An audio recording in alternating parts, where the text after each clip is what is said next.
चलो स्टार्ट। देखो कल हम लोगों ने देखा था 5 चैप्टर ने, जिसमें से हम लोग इसके बारे में पढ़ लिए थे। आज का हम जल्दी जल्दी रिवीजन करने वाले हैं। सबसे पहले हमने पॉइंट पढ़ा था यूक्लिड प्रमेय का। जैसा का यूक्लिड प्रमेय आपको पता है कि इसका जो फार्मूला होता है a + bq + r होता है। इसको सॉल्व करने का तरीका तुम्हें पता है, उसको कर लेना।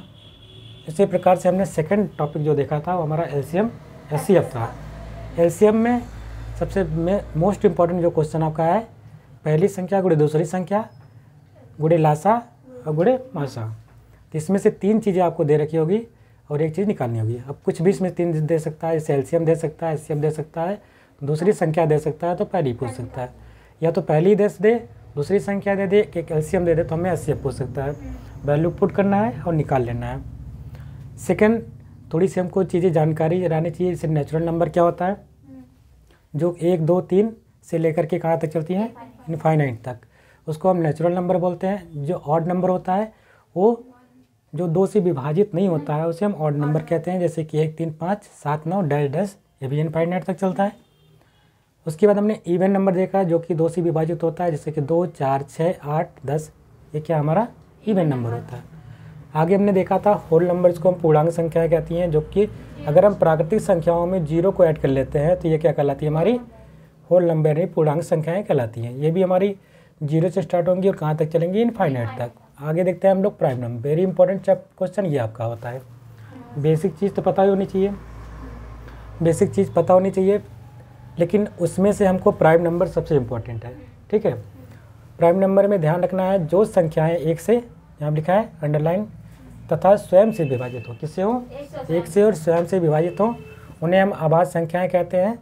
और जैसे कि एग्जांपल के तौर पे हम जान सकते हैं 2 3 5 7 11 13, ये हमारे क्या हैं, अभाज्य संख्याएं होती हैं। इसमें नोट एक चीज़ याद रखनी है, 2 सबसे छोटी हमारी सम अभाज्य संख्या होती है। एकमात्र सम संख्या जो कि अभाज्य संख्या में आती है वो 2 होती है, ध्यान में रखना होगा। अगर हम 1 से लेके 50 के बीच में देखते हैं तो अभाज्य संख्या होती है 15, और 50 के आगे देखते हैं तो 10 मिलती है।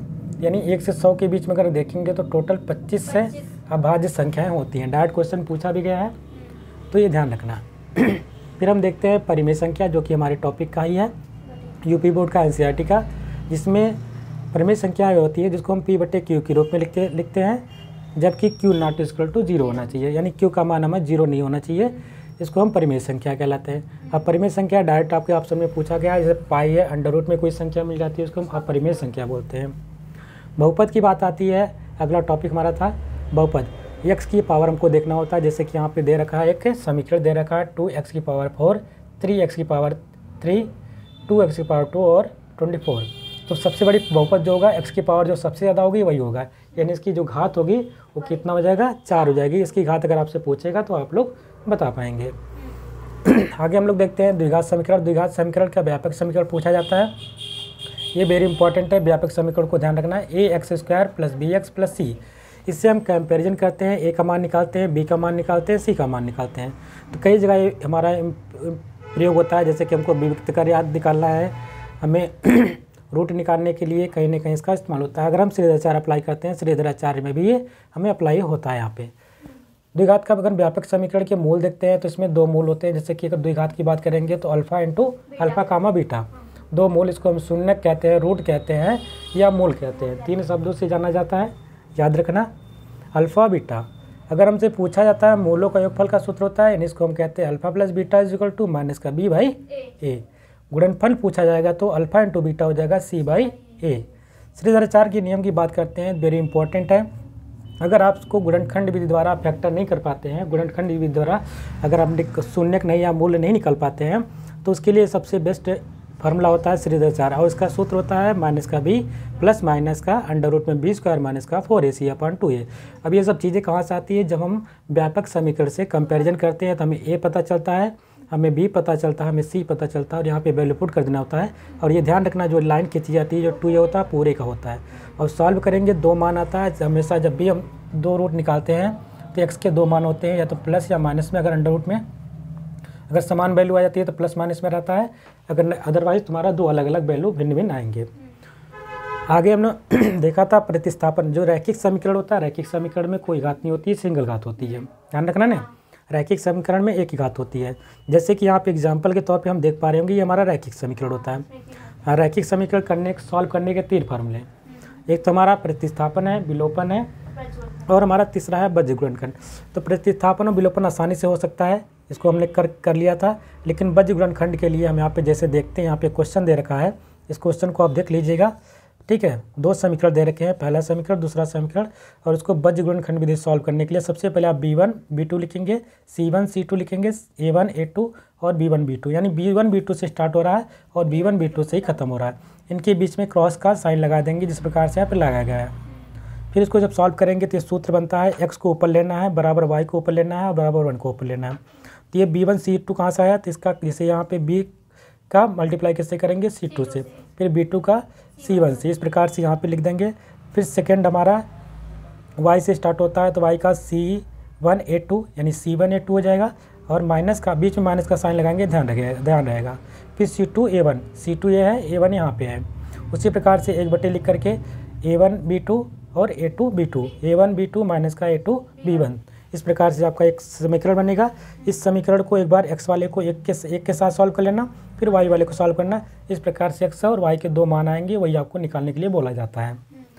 इसके लिए कंडीशन होता है, कभी कभी पूछा है सॉल्व करके ये बताइए हमें अद्वितीय हल है, अनेक हल है या कोई हल नहीं है। तो 3 कंडीशन है, अगर A1/A2 not equal to B1/B2 तो हमारा अद्वितीय हल होता है, यानी कि एक हल होगा। अद्वितीय हल का मतलब होता है एक हल होना।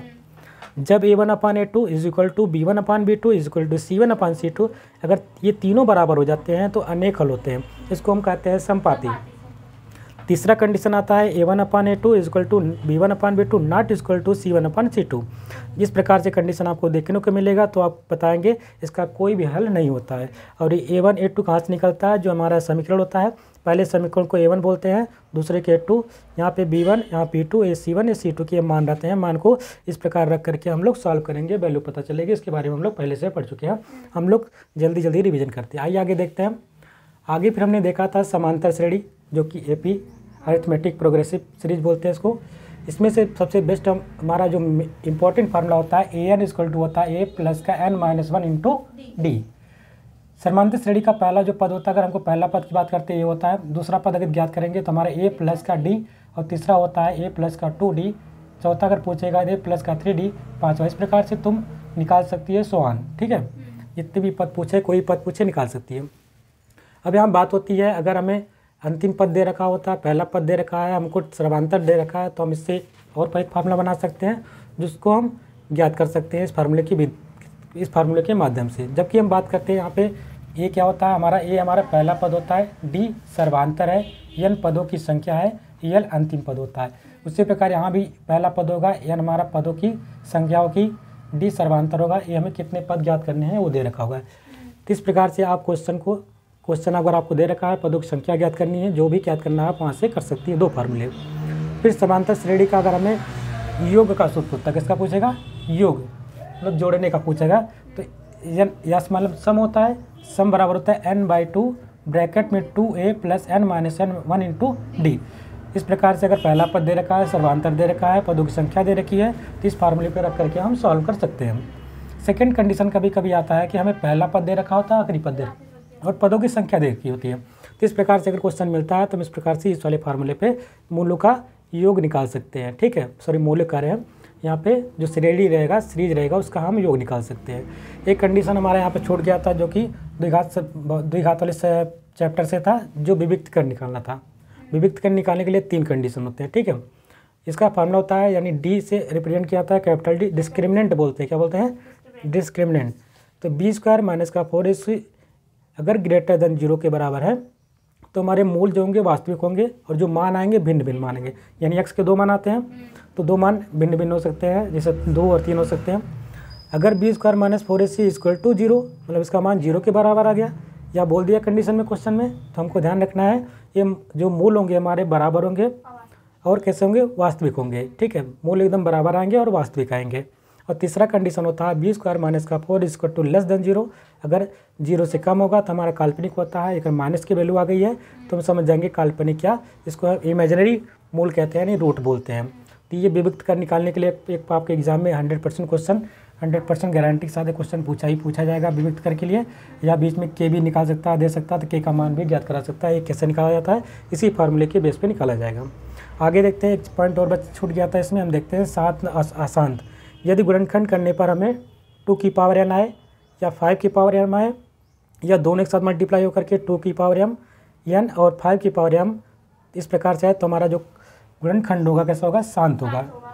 यदि इसके अलावा जैसे 2 की पावर n, 5 की पावर m, 3 की पावर n और 7 कुछ आ जाए तो ये हमारा अशांत कंडीशन होगा। यानी अगर ये दोनों साथ में आता है या सिंगल सिंगल भी आता है तो शांत रहेगा। इन 3 कंडीशन को देखना है, अगर ये 3 कंडीशन मिल रहे हैं तब शांत, अदरवाइज क्या होगा, हमारा अशांत होगा। कल हम लोग इतना ही पढ़े थे, आज आगे जो टॉपिक होगा उसको पढ़ेंगे। फिलहाल आज के लिए इतना ही, मिलते हैं कल वीडियो में।